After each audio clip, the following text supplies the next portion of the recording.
ہوں گے، اور اگر ادب نہیں ہوگا تو دین سے دور چلے جائیں گے۔ ہم نے یہ سمجھا ہے کہ ادب جیسے ہم جو کچھ زبان سے کہہ رہے ہیں اور جو کچھ ظاہر کر رہے ہیں بس ادب کا تعلق اتنا ہی ہے، ایسا نہیں۔ اللہ رسول سے متعلق ہماری زبانیں ضرور ادب سے مغلوب ہیں، اور ہم ضرور بہت ہی اعلیٰ بہت شاندار بات کر رہے ہوتے ہیں ہر مسلمان، اور بے شک کرنی بھی چاہیے، لیکن یاد رکھیے کہ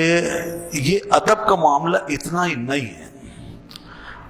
یہ معاملہ زبانی حد تک تو بہت ٹھیک ٹھاک ہے،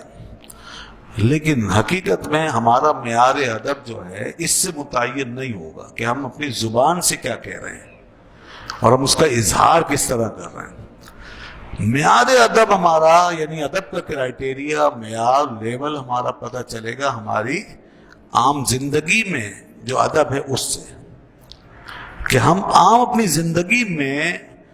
جہاں جہاں سے ہمارا واسطہ پڑ رہا ہے وہاں کتنے باادب ہیں،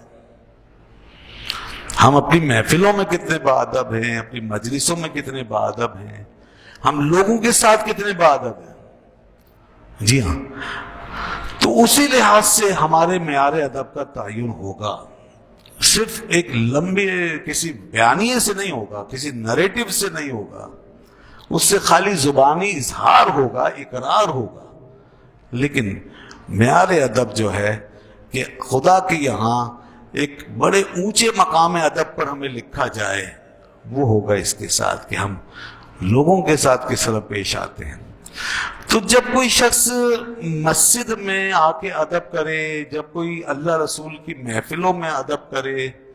اور جب کوئی لوگوں سے ملے، دینی تشخص رکھنے والوں کا لحاظ ادب کرے، جب کوئی قرآن و حدیث کا ادب کرے، جب کوئی خدا رسول کے حکم کے مطابق اپنے ماں باپ کا اور بڑوں کا ادب کرے، تو گویا کہ وہ پورا ایک ادب میں ڈھلا ہوا مجسمہ ہے۔ اب ہم اس کے بارے میں یقین سے کہا جا سکتا ہے کہ اگر یہ بالفعل خدا رسول کے سامنے حاضر ہو جائے، ایسا شخص اگر بالفعل خدا رسول کے سامنے حاضر ہو جائے، خدا کے رسول کی بارگاہ میں بالفرض اگر یہ موجود ہو، تو یہ ایسے ہی ادب کرتا ہوا آگے بڑھے گا، یہاں سے تعین ہوگا نا۔ اور اگر یہاں ادب نہیں ہے، صرف زبانی ادب ہے، صرف لفظوں کی حد تک ہے، تو خدا کے رسول کی بارگاہ میں بھی ادب کا اس کا کوئی بڑا معیار نہیں ہوگا، کوئی اعلیٰ معیار نہیں ہوگا۔ تو ہم جن اصحاب کی بات کرتے ہیں، جن بزرگوں کی بات کرتے ہیں، وہ ایسا نہیں کہ اللہ کے رسول کے سامنے آ کر ہی باادب ہو جاتے تھے۔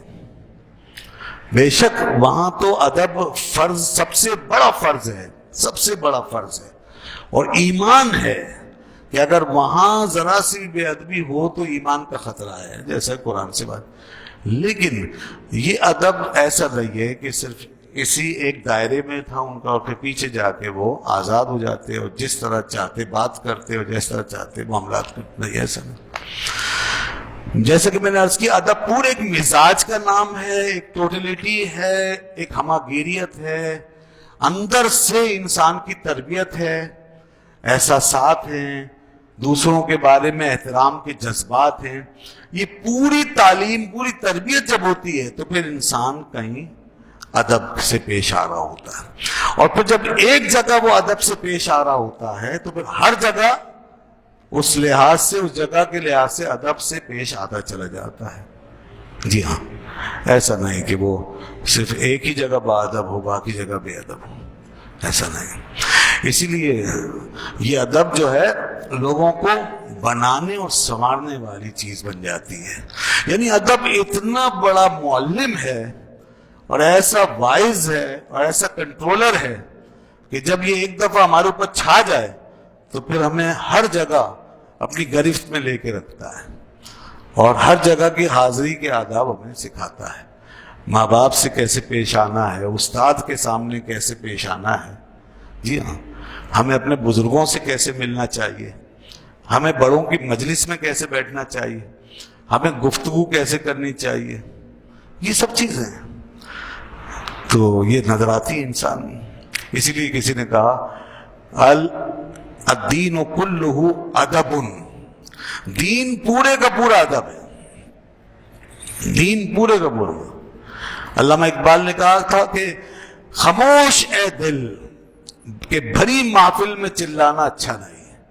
خاموش ہے دل کی بھری محفل میں چلانا اچھا نہیں، ادب پہلا کرینہ ہے محبت کے کرینوں میں،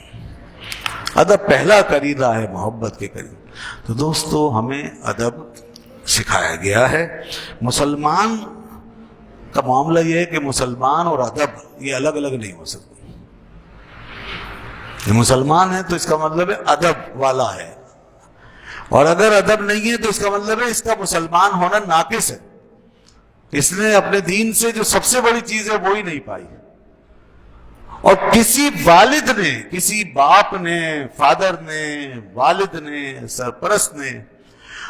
اگر اپنے بچے کو ادب نہیں سکھایا تو اس نے کچھ بھی نہیں سکھایا۔ یاد رکھے گا، اللہ کے رسول صلی اللہ علیہ وسلم فرمایا ما نحل والد ولدہ من نحل افضل من حسن من ادب حسن۔ فرمایا، ترمذی کی حدیث ہے یہ، ترمذی شریف میں یہ حدیث موجود ہے، آپ نے ارشاد فرمایا کہ ایک شخص والد اپنے بچے کو جو سب سے اچھا تحفہ دیتا ہے، سب سے اچھا عطیہ جو اپنے بچے کو دیتا ہے یا دے سکتا ہے، تو وہ صرف اور صرف اچھا ادب ہے۔ اس سے اچھا عطیہ تحفہ اپنی اولاد کے لیے کوئی اور ہو ہی نہیں سکتا۔ تو یہ سب سے افضل، سب سے اعلیٰ، سب سے اچھا تحفہ اس کو فرمایا جو آپ اپنی اولاد کو دیتے ہیں۔